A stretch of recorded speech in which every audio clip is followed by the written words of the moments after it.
나가? 그래 하고 옆에서 밑에서 댓글로 아이고 5만원 후원 감사합니다. 이재명, 윤석열, 심상정 중 각 후보가 대통령이 된다면 왜 야 지지선언이 될 수 있어서 하기가 좀 그런데? 그래요. 그러면은 다음 주제 그걸로 할게요. 성큼 다가온 대선 얘기를 해보죠. 어쩔 수 없어요. 저 정도 돈이면 떡밥 바꿔야 됩니다. 원래는 이제 바로 2번남 얘기를 하려고 했는데 자, 안 될 것 같은 인간부터 얘기해볼게요. 다시 14번 김민찬 후보. 김민찬 후보의 특징은 뭡니까? 수염이 있다? 아니죠. 19대 대선 때 득표율 7위를 했다는 겁니다. 유일한 무소속으로 나왔거든요. 근데 7위를 했는데 누군지도 모르죠? 그 당시에도 마지막 번호였었어. 무소속이어서 마지막 번호였고, 그리고 나와서 하루종일 땅굴 얘기만 했거든. 그게 좀 포인트가 됐음. 그치, 마지막 번호라서 그냥 잘 찍은 것 뿐입니다. 다음 13번 이경희 후보 특징은 뭡니까? 아시죠 다들? 이경희 후보? 한남이다? 19대 대선 때 나와서 꼴등하셨죠? 그런 특징이 있어요. 포스터가 졌다고 있는데 야 근데 상식적이지 않아? 다른 애들보다는? 누구나 나답게 기본소득 대한민국, 허경영은 1억씩 줍니다, 사회주의, 부패, 부정부패 쓰기 정치, 오근호 후보의 저번 선거 100% 부정선거였습니다. 이것보다야 오직 경제, 오직 통일. 야 얘가 제일 멀쩡하구만. 뭐가 별로라는 거야?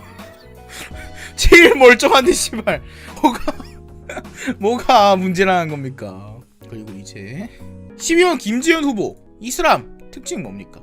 모르겠어요. 검색해보겠습니다. 나무위키. 진보당 20대 대통령 후보 통합진보당 통진당 출신이네요. 네. 제2 이정희라는 수식어가 번번이 따라붙었다. 다음 11번 조원진 후보 특징 뭡니까? 저번 대선 때 곰돌이를 갖고 저번 대선 때 대체 왜 그랬는지 모르겠지만 아무튼 곰돌이를 이렇게 놔뒀던 게 특징입니다. 그리고 이제 계속 하루종일 박근혜님 눈물나 이게 이제 선거 운동이었고요. 김경재씨 솔직히 말하겠습니다. 김경재씨 하나도 몰라요. 다음 김동연 후보는 이제 색깔이 좀 무색무취하지만 좀 유명하죠. 새로운 물결이 무슨 당인지 모르겠지만 솔직히 그죠. 기재부 차관이었고 경제부 총리 겸 기재부 장관까지 했었습니다. 보수 정권에서도 제2차관을 했었고 진보 정권에서도 경제부 총리랑 기획재정부 장관을 했었다는 거죠. 그러니까 이 정도면 김동연이라는 후보가 얼마나 행정가로서 탁월한가 이런 거는 증명을 할 수 있고 게다가 이제 중도 표심을 가져갈 수 있는 그런 사람이란 거죠. 현재 이재명 후보랑 단일화해서 사퇴했습니다. 오근우 후보 넘어가도록 하겠습니다. 다음 이백윤 후보의 특징이 뭡니까? 전과가 몇 범이죠? 전과 14범인가요? 내가 보기엔 여기 있을 경력보다 전과가 더 많아요. 멋있죠? 10범입니까? 10범이 멋있다. 악질이라고요 저 사람 전과. 몰라레후. 다음 허경영 후보. 자 넘어가도록 하겠습니다. 오준호 후보 기본소득당 대단하죠. 기본소득당 같은 경우에는 의외로 그게 있어요. 그치, 옛날에 노동당 색깔이 강했고 이거 전에는 또 미래당 출신 아니야? 이 진보 정치에 관심 없는 사람들은 뭐 있는지도 모르겠지만 근데 이제 안철수랑 또 달라요. 미래당이라는 걸 안철수가 가져가려다가 진즉에 진짜 미래당이 있어서 못 가져갔어요. 기억이 나네. 미래당 아직 있나? 다음 심상정 후보. 자 심상정 후보의 장점과 단점 얘기를 해봅시다. 장점으로 꼽힐 수 있는 거는 역시 덴마크에서의 인지도가 굉장히 높다. 이게 굉장한 장점이겠죠. 그죠? 노동, 여성운동 아젠다가 뚜렷하다. 그렇지. 운동권이라는 아젠다는 이제 심상정이 뚜렷하게 소표할 수 있죠.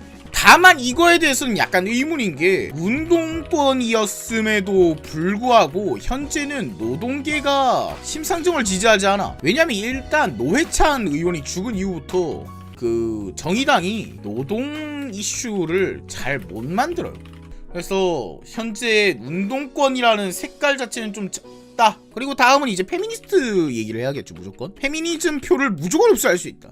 근데 이것도 좀 애매해요. 왜냐면 이번에 2번남 프레임이 생긴 이후부터 페미니즘 표를 흡수할 수 있는가가 애매해요. 일단 장점이라고 칩시다. 여성해당은 안 나온 이유가 뭐냐고요? 돈이 없으니까요. 야! 여성해당 애들은 지금 이부진 사장님에게 애플 망빙 사달라고 졸라야 되는데 대선을 어떻게 치느냐, 돈이 없는데. 그러네? 야, 이 사람은 사회주의 하는 사람이 어떻게 3억 모아온 거야? 너 대단하다?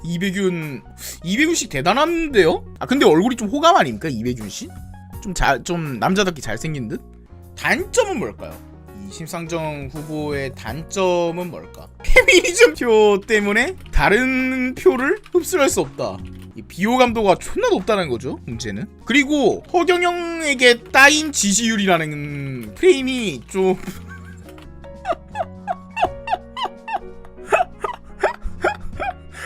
그게 좀 웃겨서, 네, 약간 그 허경영이 로우 바둑이 같은 거거든요. 아, 단점, 장점 그대로 쓰면 될 듯? 덴마크에서 인지도가 굉장히 높다. 네, 그런 게 있네요. 그리고 이거 제가 확실하게 알고 있는 게 있습니다. 심상정 후보가 말을 되게 잘하는 느낌으로 말을 하려고 하는데 생각보다 연설 능력이 별로임. 왜냐하면 심상정 후보는 되게 말을 자신감 있게 도전적으로 하려고 그러거든. 도발적으로 내가 지금 당신의 생각 못했던 부분을 날카롭게 찌르면서도 부드러운 카리스마를 보여주려고 한다. 이거가 티나면 끝납니다. 심상정 후보는 티나는 게 문제. 아, 그리고 그것도 있네요. 장점으로 보건 이슈가 좀 있긴 해요. 근데 이거는 솔직히 장점이라고 하기 애매한 게, 이거 보건 이슈는 돈 생각할 거면 안철수고, 그냥 뜨뜻미지근하게 갈 거면 이재명으로 표가 모일 가능성이 높아서 그렇습니다. 자, 심상정의 20대 대선 공약 잠깐 읽어보고 가도록 할게요. 자, 그렇죠. 제일 처음에 얘기해야 되는 게 주 4일제 복지국가입니다. 심상정 후보의 핵심 공약은 주 4일제 복지국가예요. 아, 좋겠죠. 나는 근데 이 아젠다 동의해요.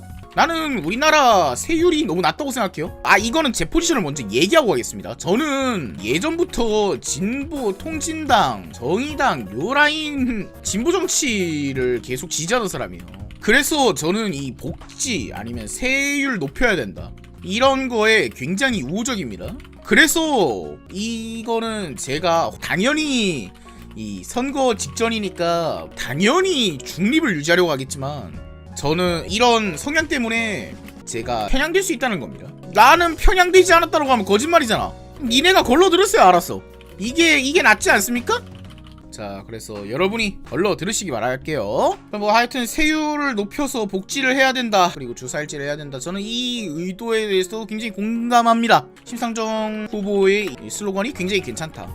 다만 현재 심상정 후보의 이 슬로건이 진보 정치에 먹힐 수 있는데, 솔까 니네 심상정 후보 이미지가 주 4일제냐? 아니면 메갈 데모냐?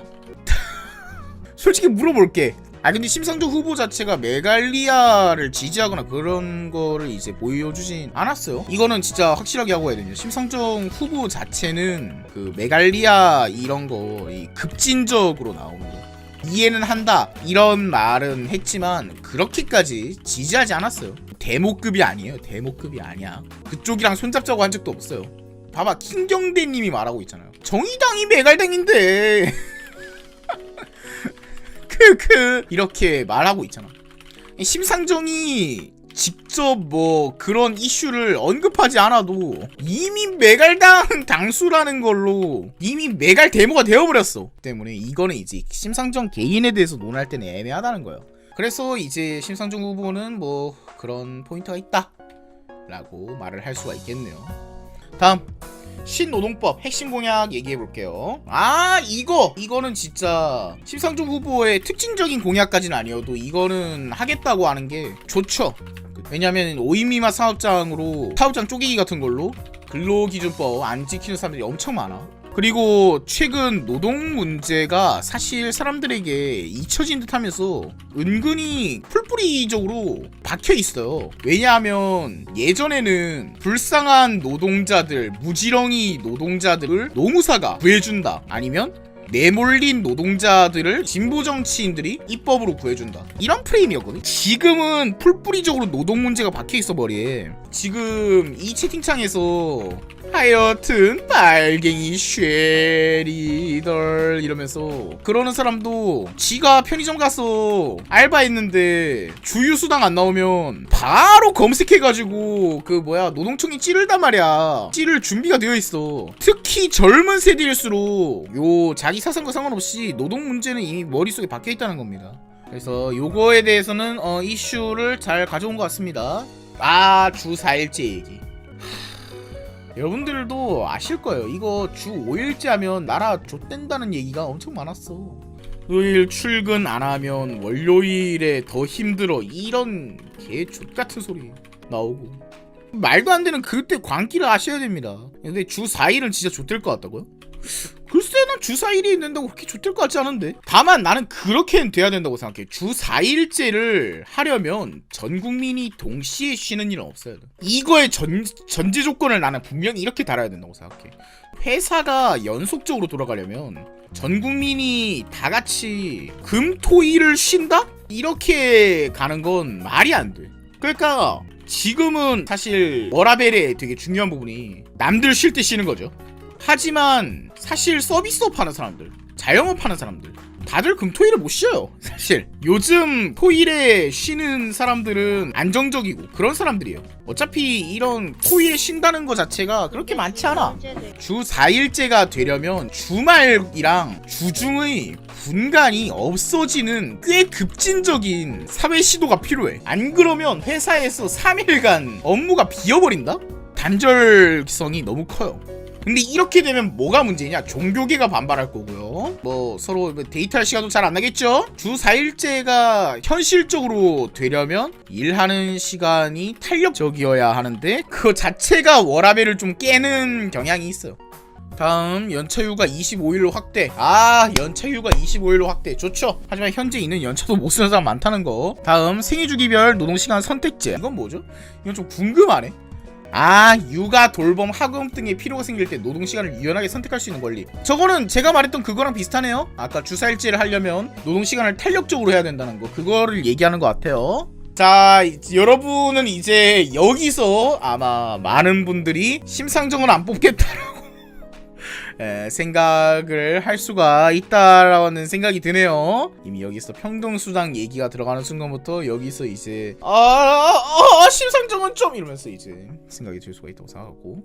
최소 노동시간 보장제 도입. 이것도 근데 의외로 필요해요. 그러니까 최대 시간을 정해놓는 것도 중요하지만 최소 노동시간을 보장하는 것도 중요하거든. 근데 그렇게 가면 사실상 사회주의로 가는 길이 되기도 하죠. 모든 사람은 어느 정도 일을 해야만 한다 이렇게 하려면. 다음 성평등 임금. 여기서 이미 여기서 이미 이제 씨발 밑에 일 거 보지 말죠 이런 사람들 덮어? 절대 못 뽑지. 매갈 데모가 맞습니다. 자, 그리고 이제 상병수당 이거 필요하죠. 건보 도입, 전국망 통합 건보 도입. 돈 쓰겠다는 얘기밖에 없네. 노조 가입 누구나 그렇죠 있으면 좋겠죠. 돈 쓰겠다는 얘기밖에 없네. 전국민 주치의제도. 이거 좀 신비하긴 한데 이것도 돈 쓰겠다는 얘기네요. 묻지도 않고 따지도 않는 원스톱 산재보험. 공약 이름이 아니 아무리 그래도 공약 이름이 이순재 선생님이 말할 것 같으면 안 되지 않아요? 아니면 좋겠는데. 네, 다음 청와대 권력 분산. 중요하죠. 근데 이거는 저는 약간 부정적이기도 해요. 왜냐하면 청와대 권력 분산이라는 게 사실 우리나라 대통령 권력이 별로 없거든요. 우리나라가 제왕적 대통령제라고 하는데 생각보다 대통령 할 수 있는 일 별로 없거든요. 제왕적 대통령제면 박근혜가 탄핵당하기 전에 군대라도 종원할 수 있든지. 박근혜 뭐 했습니까? 아무것도 못했죠? 그냥 청와대에 앉아가지고 씨발 어떡하지 이러고 있었죠? 아무 의미 없었습니다. 남녀 동수내각. 씨발 남녀 동수내각이래 이러면서 난리가 났겠죠. 그렇습니다. 10대 정책 공약. 이것만 볼걸. 지랄 났네. 이것만 봤으면 됐는데 내가 이걸 안 보고 위에 걸 왜 보고 앉았냐? 이것만 보겠습니다. 앞으로는 기후위기 극복을 위한 탈탄소 사회로의 전환. 이거는 이제 그 화력발전 없애겠다는 얘기죠. 화력발전 없애겠다.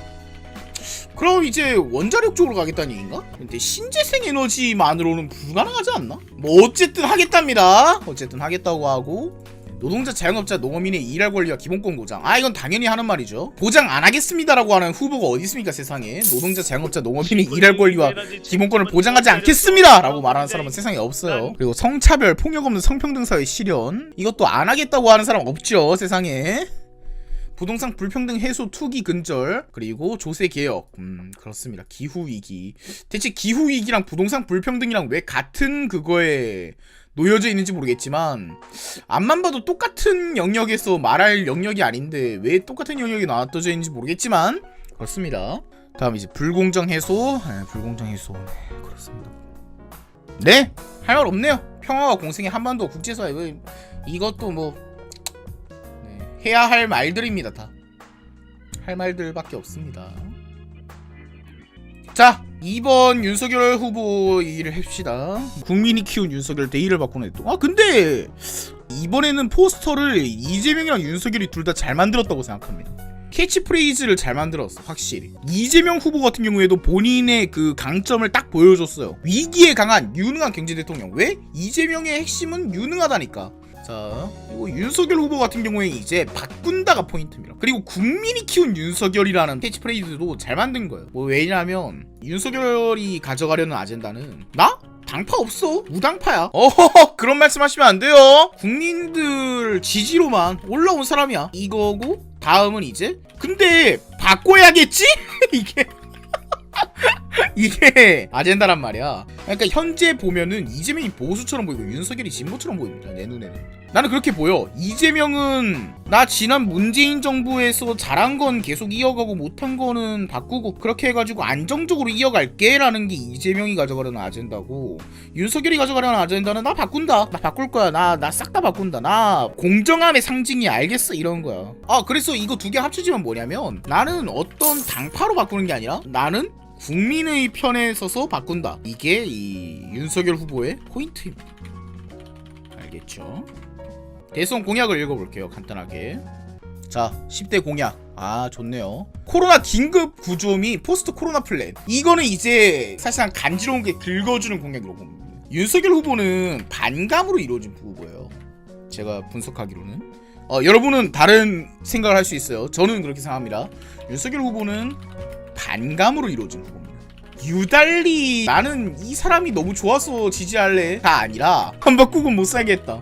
나 이대로는 못 살아. 이거예요. 그래서 반감으로 이루어진 지지세라서 실제로 이 윤석열 지지세가 제일 예민한 것도 있어요. 특히 어떻냐면 저번에 제가 진단한 것도 있죠. 이재명은 이번 선거 져도 솔직히 괜찮아요. 다음 선거 노릴 수 있어요. 윤석열은 반감으로 모인 지지세라 다음 선거 못 나와요. 다음 선거에 얼굴 비치면 홍준표 꼴 나요. 그래서 윤석열은 결국에 반감으로 보인 지지세다. 이거를 꼭 말해야 되고, 그런데 지금 윤석열이 1번 공약으로 내본 건 뭐죠? 코로나 대응 제대로 세우겠다. 자, 이거부터가 나는 꽤 잘 찌른 포인트라고 생각합니다. 왜냐하면 국민들이 2년 한 3개월 동안 코로나 대응 문제로 반감이 엄청 쌓였어. 쌓여있잖아. 나도 쌓여있어 심지어. 나는 예전부터 얘기했어 이거. 아니 방역 패스를 하고 백신을 의무화를 할 거면 거리두기를 하지 말든가, 거리두기를 계속 유지하고 제한시간 걸고 할 거면 방역 패스를 하지 말든가. 왜 둘 다 처하냐. 미친 짓 아닌가 생각이 들었단 말이야. 근데 와중에 방역은 너무 잘하셔 질문이 없으신가요? 이러고 있는 거 보면은 여기까지 하겠습니다. 아무튼 그래가지고 와중에 못 막았어. 지금 뭐 확진자 23만 명씩 나오고 있다며. 막았으면 모르겠는데 못 막았잖아. 그게 문제입니다 지금. 근데 그 부분을 긁어주는 공약을 1번으로 내세웠다는 거. 그리고 사실 구체적으로 봤을 땐 그거거든요. 포스트 코로나 플랜. 이거는 방역 패스는 없애고 그냥 솔직히 말할게. 솔직히 말해서 그냥 이제 좀 놓자. 걸리자 그냥. 이쪽에 가까운 것 같거든.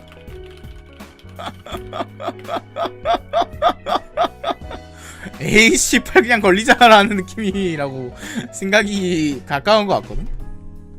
그치. 근데 이제 문재인 대통령도 위드 코로나 하겠다고 했는데 뭐 위드 코로나야. 방역 패스, 거리두기 다 해놓고 거리두기 제한 10시 플러스 10명으로 풀면 위드 코로나냐? 아무튼 그래가지고 이거는 지금 그렇게 됐습니다. 다음 지속지원과 이 좋은 일자리 창출, 이거는 뭐 솔직히 말할게요, 안 할 말 아니죠? 그냥 할 말이잖아. 그냥 똑같이 그냥 하는 말이잖아. 다음 주택 250만원 이상 공급, 이것도 이제 3번 공약도 반감을 노린 거죠. 문재인 정부의 부동산에 대한 반감을 노린 거죠. 역대 최고로 올랐죠? 지난 5년간. 사실 노무현 정권 때 오르는 거보다 더 오를 거라고 상상하기 힘들었거든. 이게 올랐네요. 근데 부동산 정책은 그렇다고 생각해요. 저는 제가 경영학과 꼴랑 학부생 나부랭이지만 저는 부동산을 계속 오르게 하는 것 자체는 좋다고 생각해요. 버블이 끼는 게 안 좋지. 부동산은 계속 오르게 되는 자산이어야 하고 버블이 끼지 않는 한에서, 이렇게 말하면 국민들의 희망을 꺾는다고 생각할 수 있는데, 그러려면 전 국민이 주거가 안정화되는 그런 상황이면 상식적으로 안 돼요. 니네들 그거 봤잖아. 서브프라임 모기지 사태 봤지? 대통령들이 그런 말을 합니다. 주거 안정화는 필요하다라고 말하고, 뭐 청년들에게 주택을 한호씩 이렇게 줘야 된다라고 하는데, 부동산을 계속 완만하게 오르는 안정적인 상태를 유지하려면 청년이 부동산을 가지면 안 된다는 결론이 도출됩니다. 그럼 청년한테 대출이라도 줘서 그래도 어느 정도 전세라도 확실하면 안 될까요?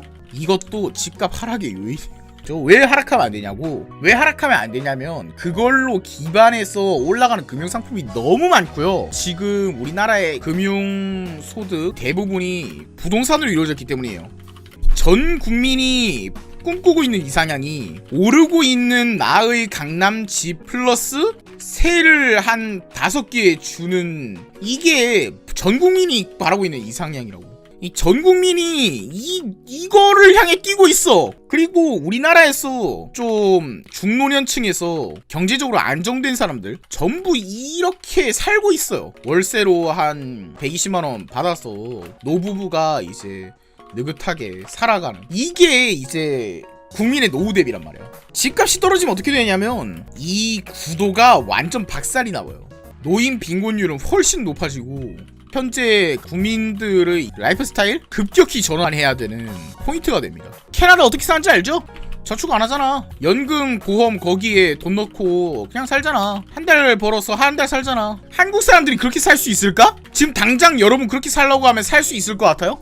한국의 사회는 오르는 부동산이라는 그 대전제 위에 쌓아져 있어. 그래서 집값이 떨어지면 우리나라는 급격히 침체를 맞아요. 그리고 더 나아가서 집값이 완만하게 떨어져도 급격한 경제 침체를 맞는데, 집값이 급격하게 떨어지면 어떻게 될까? 그건 이제 미국에서 있었던 일입니다. 여러분도 다들 참조하시길 바라고요. 그치, 빚내서 대출 끼고 집을 사거나 한 사람들은 다 이제 죽음에 이르고, 아니면 주택담보대출이니까 홈리스가 양산되고, 전세로 들어간 사람들도 좆된 거지. 언젠가는 터질 일이지만 지금 안 터지게 하는 게 제일 중요합니다. 지금 안 터지게 하는 게 원래 정치인들한테는 제일 좋은 일이죠. 아무튼 그래서 저 주택 얘기는 원론적인 이야기지만 현재 문재인 정부의 정부가 집값 버블을 너무 엄청 끼게 했다, 이거에 대한 반감을 자극하는 요소죠. 스마트하고 공정하게 봉사하는 디지털 플랫폼, 그냥 하는 말입니다. 이거 다만 이제 우리는 IT에 자신 있다 이런 포지션은 확보할 수 있겠죠. 네, 이것도 우리는 과학 뭐 이런 거 산업 융성하게 하겠다 이런 얘기죠. 이것도 그냥 하는 말이죠. 네, 출산 준비부터 산후조리 이거 안 하겠다는 사람 없죠. 와, 씨발 10대 정책 공약에 여성가족부 페이지 들어가 있는 거 봐. 난 페이지까지 말하진 않거든. 축소 개편 정도. 그리고 이제 그것도 있어. 여가부가 지금까지 눈치 볼 대상이 없었어. 왜냐하면 이 치트키가 있거든. 여가부는 우리 건드려? 이러면서 이제 이게 치트키 눈치 볼 대상을 좀 만들어야 돼요. 예산 감사도 좀 제대로 하고 나는 차라리 그것도 괜찮다고 생각해. 각 정부 부처마다 여성 정당팀을 하나씩 만드는 거야. 그런 다음에 얘네들은 감사 역할만 하는 거야. 의견을 내는 역할은 부처 내에서 어차피 해. 솔직히 말했어. 보건복지부에서 여성복지 의견 안 낼 것 같아? 당연히 내. 그러면 어떤 부처에서 의견을 내는데 여성 관련 의제가 하나도 없다? 그런 거를 이제 감사하는 기구로 넣는 게 어떨까? 여성부가 일종의 감사부처가 되는 거지. 나는 그거는 괜찮다고 생각하거든. 아무튼 그래서 개편이 좋지 않을까. 해체까지는 좀 하늘이 없어진다고? 야, 이게 얼마나 중요한지 알아? 부처에 주는 예산과 감사 시설에 주는 예산은 양 자체가 퀀티티죠. 퀀티티 자체가 다른데. 그치, 폐지보다 와닿지 않지 개편은. 결국에 이제 말했죠? 윤석열 후보의 지지세는 반감으로 이루어진 지지세라고. 그래서 개편보다는 당연히 폐지가 반감 정서를 더 자극하기 좋죠. 아무튼 7번 같은 경우에는 이제 공정사회를 만들겠다라는 게 이제 여가부 폐지까지 합쳐져서 우리 지금까지 지난 5년 동안 딱히 공정하지 못했지. 약간 누가 특혜받고 그런 거가 더 많았잖아. 이걸 하고 있는 거죠. 다음. 당당한 외교 튼튼한 안보. 이거는 이제 8번 같은 경우에도 반감의 지지입니다. 8번도 반감의 공약이에요. 나 중국 족같아요 라고 생각하는 사람들에게 나 당당한 외교한다 라고 나오는 얘기입니다. 나는 저번에 주마겔 할 때도 얘기했지만 대통령 돼서 어떻게 하려고 그러나 싶어. 중국에 가긴 가야 될 거 아니야. 보니까 미국 먼저 가겠지만 중국에도 인사 가긴 해야 될 거 아니야. 줄타기 잘해야지. 나는 문재인이 줄타기를 나름 잘했다고 본다니까. 중국에게 솔직히 심리상 굴종 외교를 하는 느낌이 있지만 그래도 나름 실리 엄청 챙기고 왔거든. 미국에서 한국 제재했습니까? 안 그렇죠? 중국에서 뭐 사드 보복처럼 보복 들어왔습니까? 안 그렇죠? 내가 보기에 문재인 정권의 외교는 그거야. 원래 모든 것은 잃는 게 있고 얻는 게 있는데 문재인 정권의 외교는 안정을 얻고 국민들의 자존심을 버렸어. 이게 문재인 정권 외교라고 보면 됩니다. 이 반감을 자극한 거지. 언제까지 국민들의 자존심 버릴 거냐. 근데 이제 문재인 정권 외교에서 여기 국민들의 자존심을 보강하려고 어떻게 했냐면 우리 일본한테는 좀 강할지도 이러면서 보강하려다가 일본에 처맞았죠? 뭐 큰일은 아니었습니다만 뭐 문재인의 이 선택 나는 굉장히 영리하다고 생각해요. 다만 그 속내가 읽히니까 좀 많이 꼬실걸? 대신 이제 국민적 자존심을 중국한테 내주고 일본한테서 채웠는데 이게 특정 40% 정도만 채워지는 책이었다는 게 문제야. 우리나라의 40% 정도만 일본에게서 자존감을 얻을 수 있거든요. 차라리 북한을 패서 자존감을 채우면 되지 않았을까요? 여러분, 북한 패면 님들 자존감 올라갑니까? 진짜 솔직하게 물어볼게. 그 기아들 때려가지고 자존감이 올라가요? 야, 가령 존나 트럼프 같은 정치인이 나타나서 A18 니네들 존나 필요 없음 이렇게 말하면 이러면 좀 마음 편하잖아. 이건 인정이지. 근데 북한에다가 한다 쳐봐. 자존감조차 못 얻어. 근데 북한이 다음날 동해상 불상을 발사해. 북한 패서 얻을 게 없어. 외교는 감정적으로 하면 안 되는데 나는 그래서 문재인 정부 외교가 속내가 읽혀서 좀 비열하긴 하나 나름 뭐 줄타기 잘했다고 생각해요. 왜냐하면 우리나라 경제를 좌지우지하는 초강대국은 미국이랑 중국이죠. 그 두 국가 사이에서 딱히 반감사한 거 없으니까. 대신 우리가 문재인을 누구랑 비교해서 그러냐면 이명박이랑 비교해서 그래요. 이명박은 더 외교하기 쉬웠어요. 그 당시 중국이 떠오르는 해긴 했지만 그리 강하지 않았고 그냥 오바마랑 존나 친하게만 지내도 외교는 짱 먹을 수 있었어. 이명박 때가 외교하기 쉬웠습니다. 다만 이것도 있죠. 이명박도 일본은 건드렸어요. 그 당시 독도방문으로 전 국민이 소수의 일본 애호가분들 빼고 호감을 많이 얻었죠. 나는 이 당시 독도방문 나쁘지 않았다고 생각해. 할만한 전략이었어. 근데 이제 윤석열 후보의 공약은 국민의 자존심 이제 버리지 않겠다. 어떻게? 친미, 친일 쪽으로 서방 우호로 해서 국민들이 더 이상 자존심 상하는 일 없게 하겠다. 이런 반감을 노린 공약이라고 보시면 됩니다. 그렇지, 잘못하면 우크라이나처럼 될 수 있지만 우크라이나 대통령이 선택한 게 어떻게 보면 지금 와서 보면 옳았다잖아. 이거 나왔을 때 실제로 윤석열 후보가 저런 스탠스를 보일 때 근처에 있는 초강대국 씹고 서방 우방 믿다가 우크라이나 위기 상황 아니냐, 어떻게 되려고 하냐. 이 프레임을 이재명 후보도 쓰려고 했죠. 저런 초짜에게 맡기면 전쟁 난다, 이 프레임을 쓰려고 했죠. 근데 와중에 젤렌스키가 너무 잘 막아서 어? 자극해도 될지도? 어라? 약간 전 세계가 러시아와 중국을 좀 덜 무섭게 생각하게 되었어요. 오히려 역풍 불었죠. 그냥 키예프라고 부를게요. 제가 키예프가 익숙하니까. 젤렌스키가 키예프에서 계속 사수하면서 키예프를 막아내는 역할을 하니까 오히려 이재명 측이 젤렌스키 보고 초짜 아니면은 코미디언 출신 이런 거 붙이니까 저 사람을 왜 비웃냐 이런 여론이 형성되면서 좀 그렇게 되었죠. 물론 여기서 이제 문제는 이제 러시아 쪽 발음이고 키예프가 러시아가 침공군 입장이라 조금 문제의 소지가 있다라고 하실 수 있지만 저는 문명을 오래 해서 키예프 공국이 익숙합니다. 알겠죠? 국민이 키운 대통령 나가? 씨발. 그래서 네, 원전 얘기도 나오네요. 실천 가능한 탄소 중립과 원전 최강국 건설. 이것도 반감이죠. 9번 공약, 원전 공약도 저번 정권에 대한 반감 표출이죠. 원전 왜 자꾸 그거 가지고 지랄병을 해서 그러냐. 이게 왜냐면 정확하게 내가 보기에 원전 문제는 어디서부터 터졌냐면 내가 이건 쉴드를 못 쳐주겠어. 내가 웬만해서는 여당 쪽도 다 쉴드를 치는 편인데 근데 진짜 원전은 진짜 아니야. 부건축 그걸로 터졌는데 맞아. 정확히 원인이 뭐냐면 원전 경제 타당성 조사인가? 조사를 적정 의견을 냈는데 호호 다시 내십시오.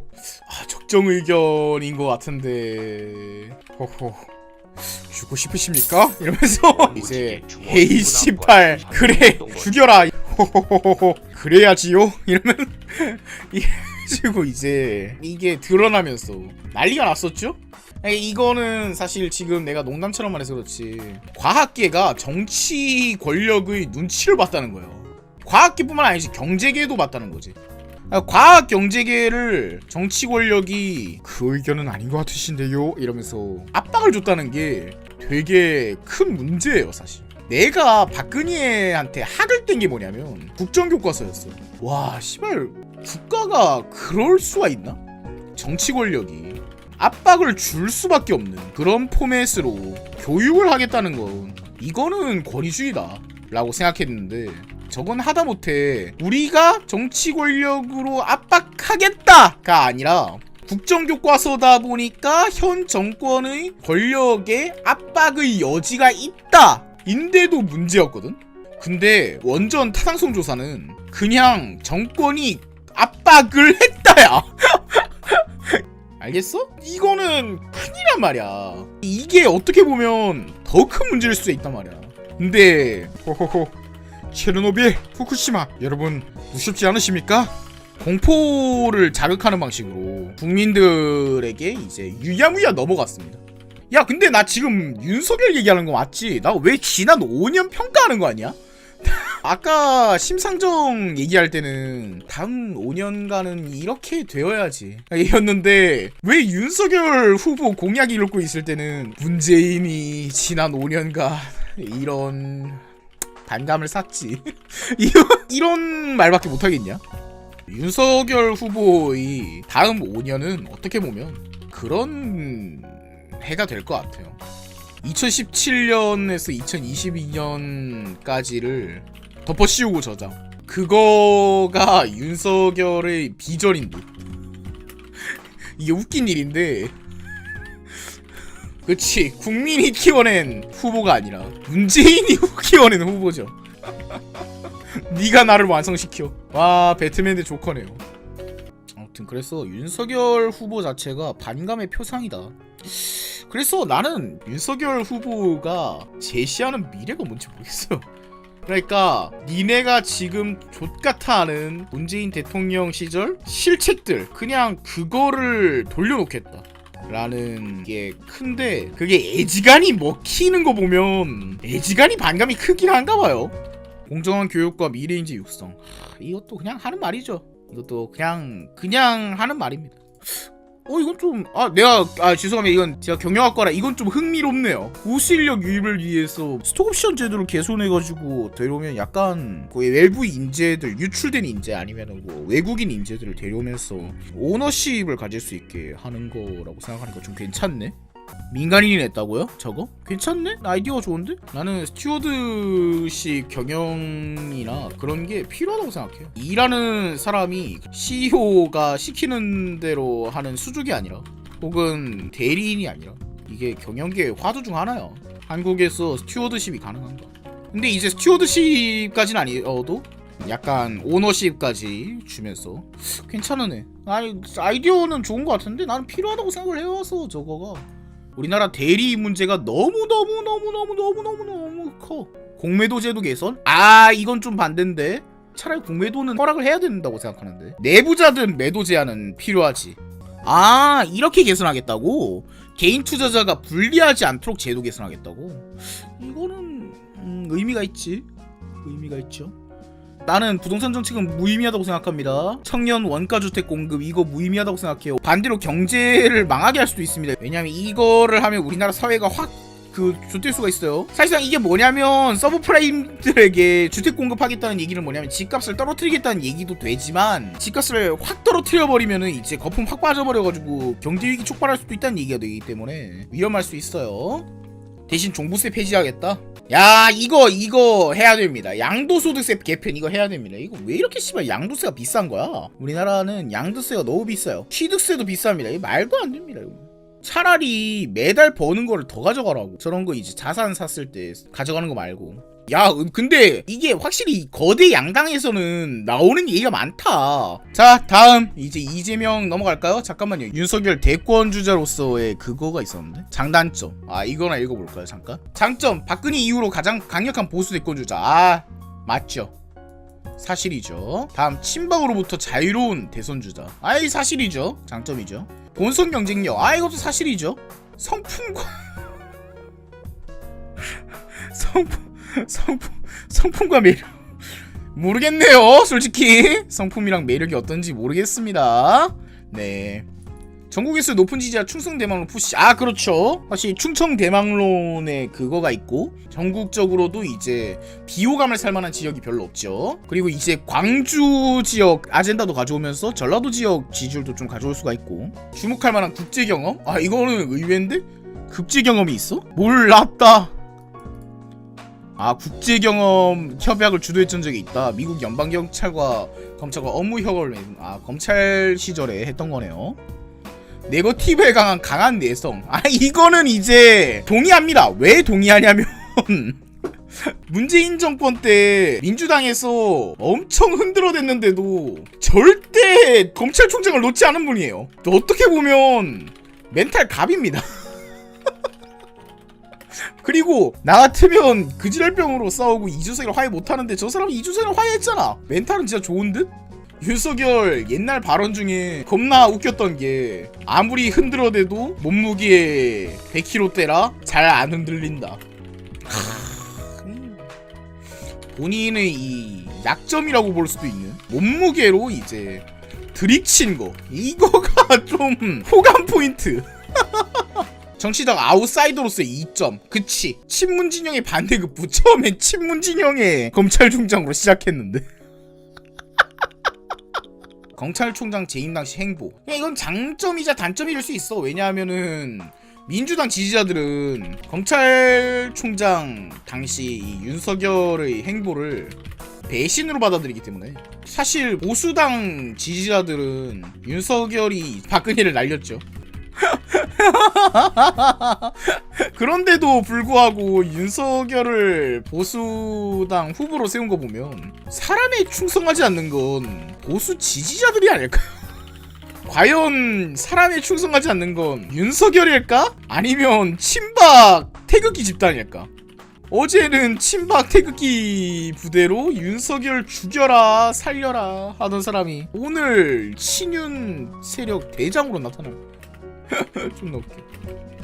변화하는 모습, 이것도 강점이죠. 왜냐면은 변화하는 모습이 내가 보기엔 최근 젊은 지지층에게는 윤석열이 먹히는 이유라고 생각합니다. 젊은 지지층은 솔직히 아까 말했던 거 있잖아, 검찰총장 시절 윤석열, 솔직히 정치에 관심 있는 사람 아니면 잘 모를걸? 그냥 윤석열 옛날 잘 몰라.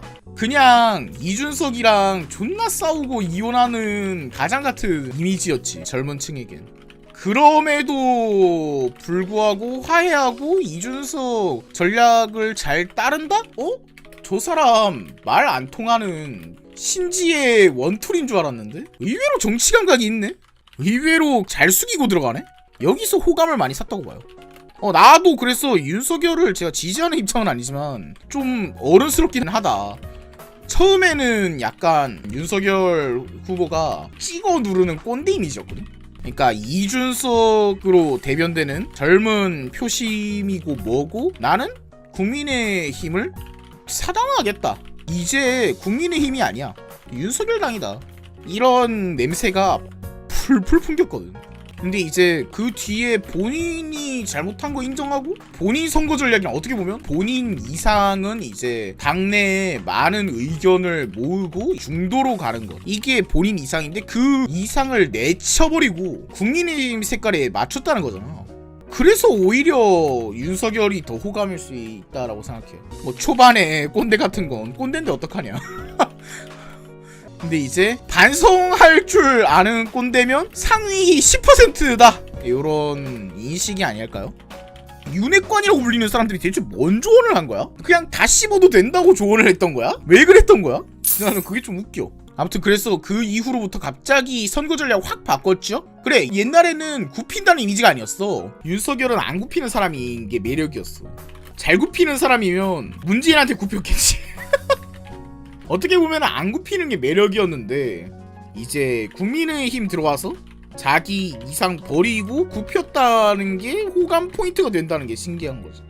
대신에 그분들한테 좀 비호감을 샀어요. 틀튜브 보시는 분들이 있죠? 약간 그 마이너스 포인트를 얻었지만 뭐 그분들 집토끼라서. 이대남들은 실제로 탈출했지만 13%가 안철수로 탈출을 했었지만, 이준석과 이제 화해쇼 하고 나서 어르신들이 지지 안 한다 했는데 올랐죠? 지지율? 생각보다 한 줌도 아니었습니다. 저런 거 보면은 신기합니다. 그리고 선거운동도 예전에는 그냥 대충 했는데 AI 윤석열 잘 만든 것 같습니다. 이게 좀 웃깁니다. 그렇습니다. 이런 게 잘 먹혔다 라고 생각이 들고, 그리고 맞아요, 김건희 씨 논란도 제가 잘 안 다뤘죠. 김건희는 녹취록만 다뤘죠. 정확하게 팩트로 하겠는데, 대장동이랑 김건희 논란을 둘 다 안 다룬 이유는 확실하게 알 수 있는 부분도 아니고 말해봐야 네거티브로밖에 작용 안 하고 그렇습니다. 그래가지고 둘 다 안 했습니다. 화장실 좀 갔다 옴. 어허허, 나가? 야, 왔다 멈춰라, 멈춰. 왔다. 안 멈출 건데 나가. 그리고 이재명 아들 논란도 안 다뤘죠. 다룰 수가 없어서 안 다뤘습니다. 단점은 잠깐만 그럼 간단하게 보겠습니다. 망언 제조기, 사상 초유의 검찰 출신의 대권주자. 그치, 이거는 이제 문제가 있을 수 있지. 검찰 출신의 대권주자라는 것 자체가 처음이고, 지금까지는 변호사 출신 이런 사람들이 있었어도 뭔가 수사를 하는 입장에 있었던 사람이 대권주자가 된다는 게 좀 그럴 수 있지. 자녀의 부재, 이거는 왜 나오는 거냐? 자녀의 부재는 이거 장점도 단점도 아닌데 이거 대권주자로서의 장단점 폴더에 이게 꼭 있어야 됩니까? 자녀의 부재? 언급 자체가 문제일 수 있어요. 그래서 이거는 꼭 있어야 되나 싶네. 애 키우는 게 얼마나 힘들고 뭐가 필요한지 알아야 장려 정책을 하지? 그러면은 여성 인권을 위해서는 심상정을 뽑을 수밖에 없다는 얘기입니까? 왜냐면 여성이어야만 여성 인권을 챙길 수 있으니까? 여성으로 살아본 적이 없는 사람이 어떻게 여성의 공포에 공감을 하겠는가? 이제 이재명 얘기하고 있습니다.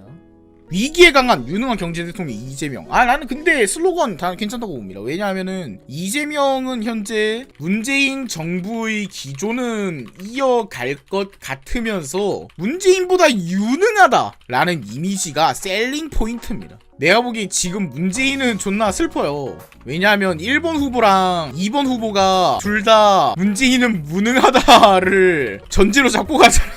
문재인은 얼마나 슬프겠습니까? 잘 편이 없어. 그러니까 저 슬로건 잘 만든 것 같다 라고 생각을 하고요.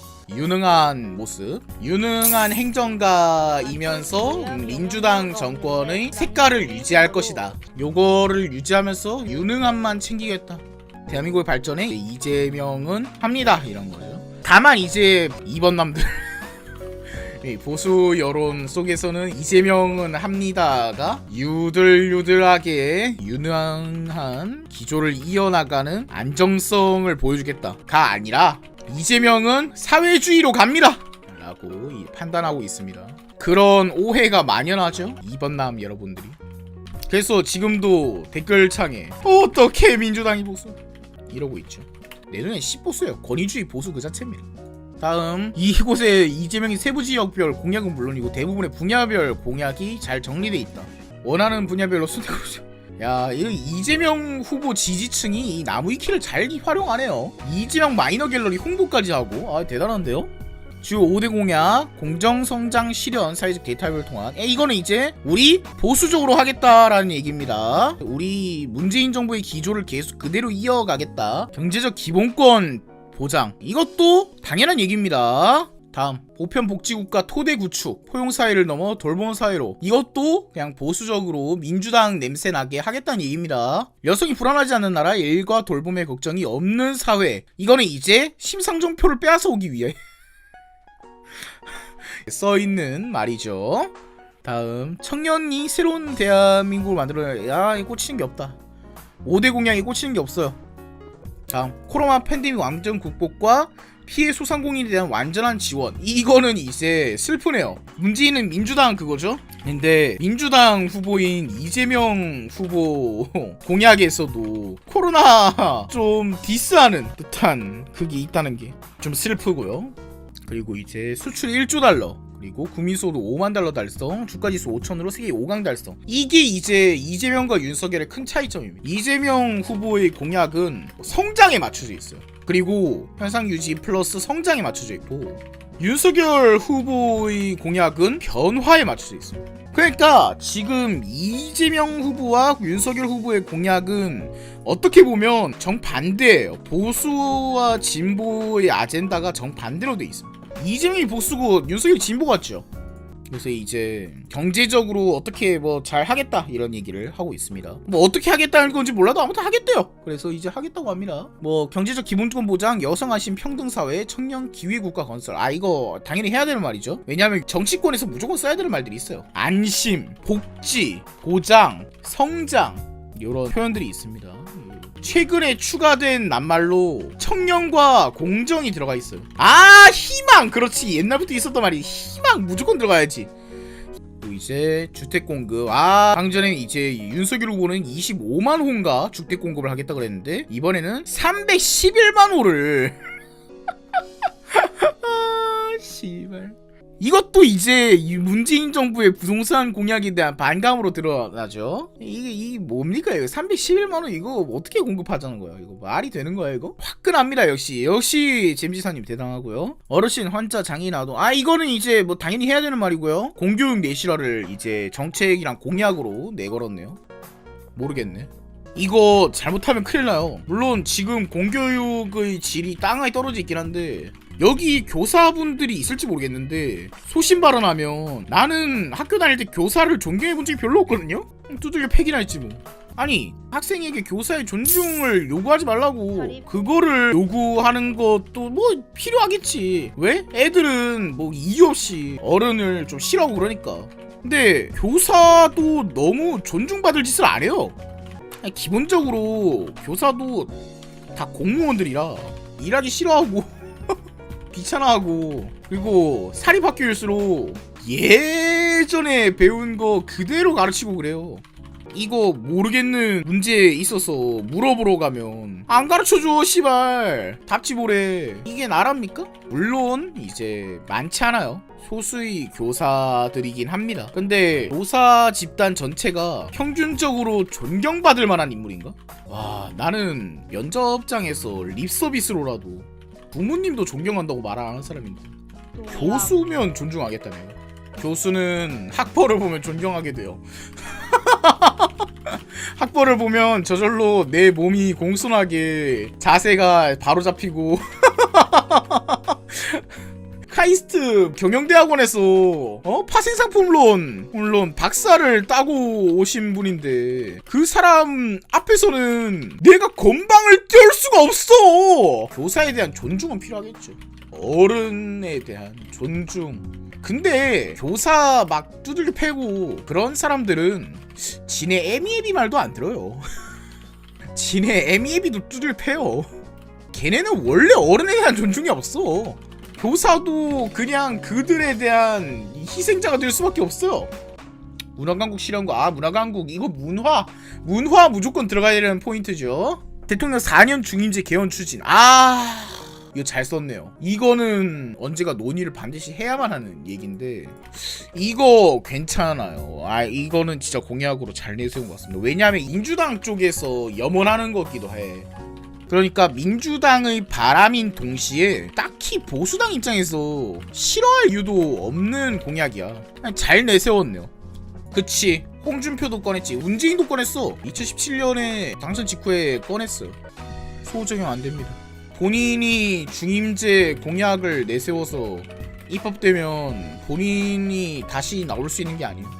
차기 대통령부터입니다. 문재인은 연임제라고 했다고요? 그래.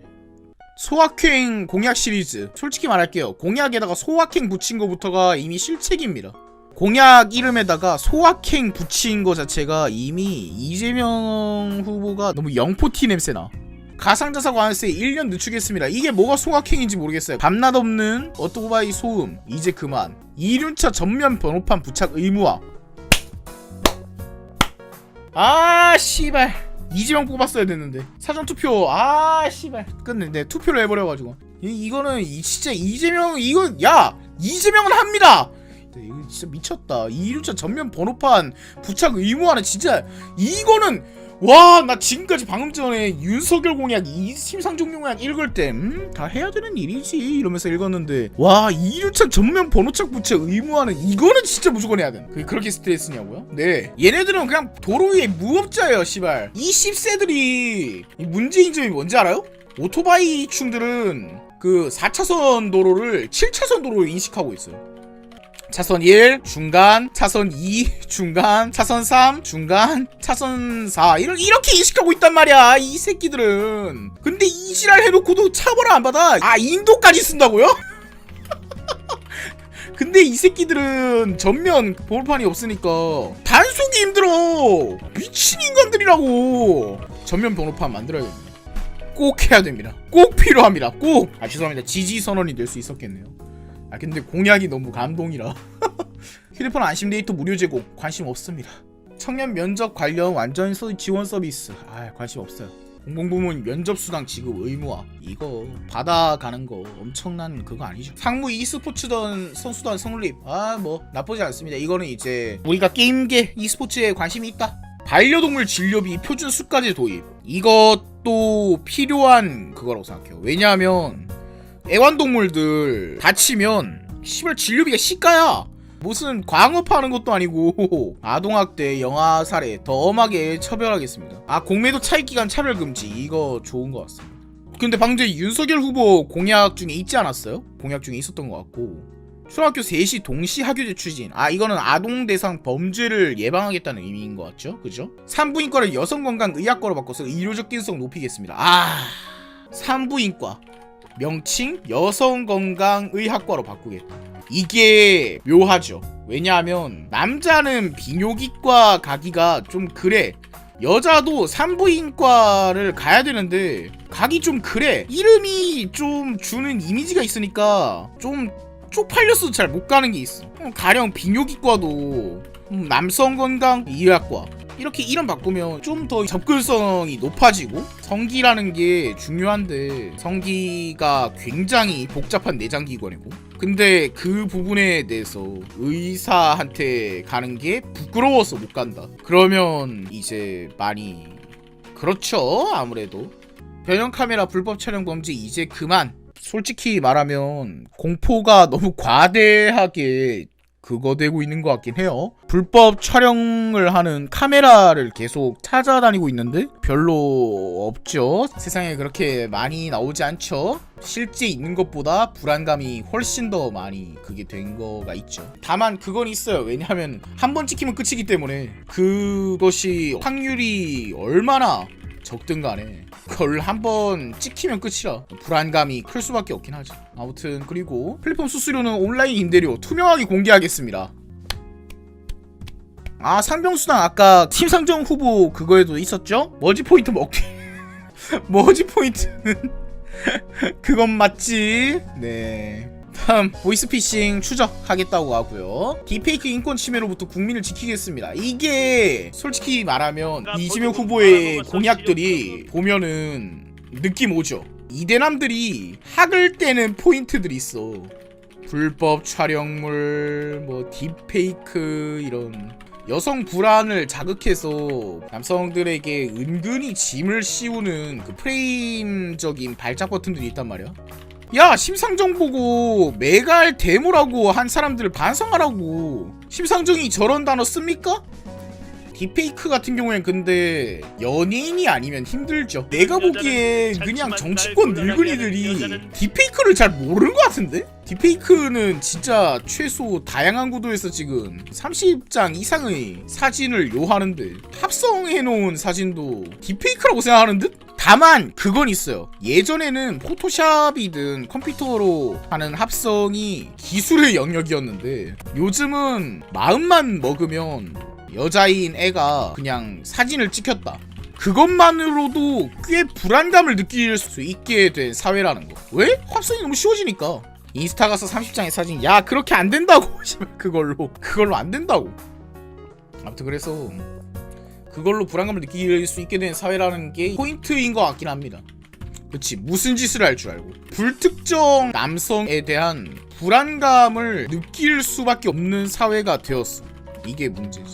그 짐을 이제 어디다 지우는가 좀 어려운 일이 무림지입니다. 그리고 이제 GMO 완전 표시를 도입하겠습니다. 저는 이거 잘 모르겠어요. GMO를 표시하든 말든 뭔 상관인가. 게임 확률이라는 아이템 정보 공개. 와, 확률 알아도 지른다? 하지만 변동형 확률인가 그냥 확률인가는 굉장히 중요하지 않아요? 와, 확률 아이템 이거 미쳤죠. 동물 보호소 가면을 쓴 친종 펫샵 근절하겠습니다. 이거 문제죠. 사회적 문제입니다. 이거는 진짜 꽤 예전부터 있었거든? 최근에 들어서 이렇게 여론이 나온 게 좀 그렇습니다. 그러신 분이 행복이를 네거티브 하지마. 학자금 대출 개편, 소득 구분 없이 학부생이라면 모두 이용할 수 있도록 확대. 와, 근데 저는 학자금 대출 받아본 적이 없어가지고 잘 모르겠습니다. 아, 이건 자궁경부암 백신이죠. 검토 중이었다가 공약으로 방영된 탈모 관련 공약. 탈모약 건강보험 적용하겠습니다. 이걸로 잠깐 이제 이재명 후보에 대한 그 지지세가 확, 커뮤니티에서 탈모계 유저들이 야 이제부터 이재명은 무조건 이러면서 이재명을 씹는다 드립이 좀 웃김 재밌었습니다. 기본소득 도입. 차기 정부 임기 내에 청년에게 연 200만원, 그 외 전 국민에게 100만원의 기본소득을 지급. 1년에 200만원이면 한 달에 한 10몇만원 된다는 거네. 아, 근데 기본소득제는 복지적으로 접근하면 안 되지. 물론 이쪽으로 접근하는 사람도 있지만 기본소득제는 사회 형태가 변형한다는 걸 가정하잖아. 인간 노동 해방에 대해서 다가오고 있으니까. 현재 경제 체제는 인간이 노동을 팔아서 돈을 번다 경제의 3요소 중에 노동이 사실 거의 근간이에요. 토지, 노동, 자본 이 세 개 중에 자본을 최우선으로 치지만 사실 노동자가 없으면 토지, 자본 이거가 형성이 안 됩니다. 근데 인간이 노동을 팔지 않는 시대가 되면 그때 가서 갑자기 급작스럽게 바꿀 거냐? 급작스럽게 기본소득 도입할 거냐? 천천히 지금부터 기본소득에 익숙해져야 되지 않을까? 그래야 이제 처음에는 연 200만원 작은 걸로 약간 느끼다가 서서히 커지는 거지. 그러면 이제 좀 익숙하게 받을 수 있다는 거지. 그래서 이제 기본소득을 서서히 얘기하는 것 자체는 나쁘지 않다고 생각합니다. 아직 그 수준이 아니라고 말들 하시는데 자동화 도입하려고 하면 노조들 어김없이 야 그러면 그거가 핑계가 될 수 있어. 자동화 도입하려고 하면 노동자들이 반대한다. 왜? 먹고 살기 힘들어지니까. 근데 기본소득을 준다고 하면 그리고 그것에 서서히 익숙해졌다면 그 이후로 우리 공장 자동화 할게 반감이 줄어들 수 있다는 거야. 예산 어디서 나오냐고요? 다 이제 부자들한테 뜨는 거죠. 그래도 자본가 하려고 함. 당연하지. 나 같아도 그래도 자본가 하려고 하겠다. 그치, 소비자랑 자본가만 남게 되겠죠. 그때의 경제가 어떻게 될지는 미지수가 되는 거죠. 디지털 대전환 정책 잘 모르기 때문에 넘어가겠습니다. 야 근데 이재명은 공약이 왜 이렇게 많냐? 너무 많은데? 2030년 달 착륙 프로젝트 완성. 그러니까 약간 미래의 얘기는 확실히 이재명이 많이 하고 있다는 거야. 달 착륙 굳이? 그치, 굳이 할 필요는 없지. 하지만 기초과학에 투자하겠다는 의미죠. 그렇게 기초과학 얘기에 이제 그거 필요 없지 않음? 이렇게 얘기하다가 나중에 이제 DC에서 일봉들이 센징들은 그래서 노벨상 몇 개? DJ 평화상 1개야. 이거 반박 못하거든요? 나는 우리나라의 기초과학 천대를 이해할 수가 없어. 그거를 잘 챙긴 나라만 선진국이 되는 거야. 돈을 못 벌잖아요? 저게 이제 우리나라가 천민자본주의라는 걸 알 수가 있습니다. 돈이 안 되잖아요. 하지만 돈이 안 되지만 여러분의 부모님, 여러분을 키웠습니다. 왜? 20년, 30년 뒤에는 당신이 엄청난 잠재력이 있을 거라고 생각하고 당장 씨발 돈 못 벌어오는데 뭐하러 투자하냐 이러고 있네. 우리 부모님 투자 개 못하네. 나가.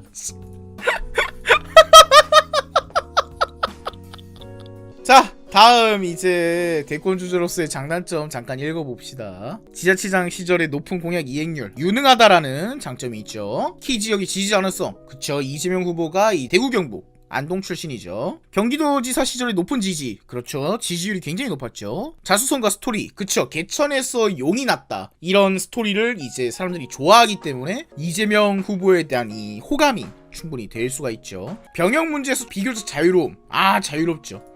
병역 문제에서 자유롭습니다.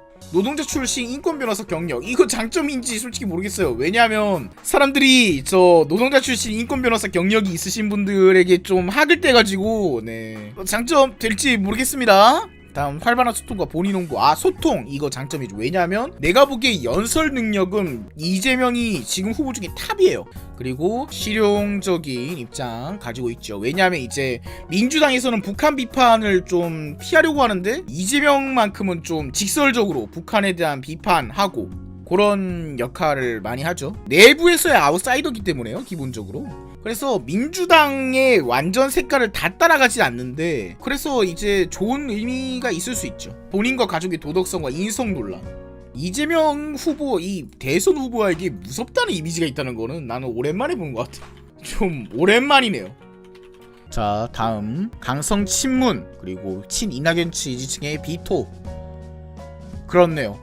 왜냐하면 이재명이 아까도 말했다시피 여기 실용적이고 유연한 입장이 장점이기도 하지만 민주당 내부에서 그렇게 지지받는 인물이 아니에요. 이제 손가락 혁명군과 문꿀 오소리들의 이 한판 승부가 있었단 말이에요, 옛날에. 그리고 해경군 김씨 사건은 이제 충분히 김혜영 씨로 판단될 수 있으나 정확한 증거가 없어서 일단 보류했다, 이런 입장이지만 제가 말하기 힘드니까요. 이거는 정확하게 경찰 조사가 나온 부분이 아니기 때문에. 해경군 김씨도 열심히 이제 문재인 지지층을 비하를 했죠. 친문 친이낙연층 요쪽이랑 원래 사이가 안 좋아, 이 양반이. 자, 다음 포퓰리즘적 성향.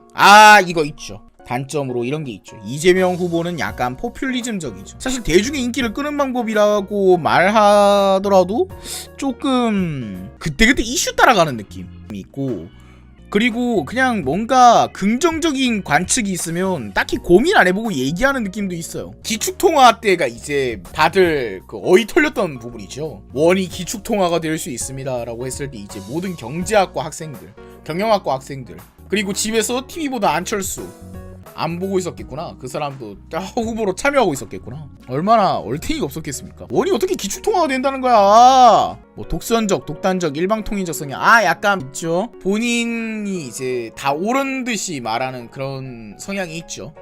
반복적인 말 바꾸기와 거짓말 아니면 말도식.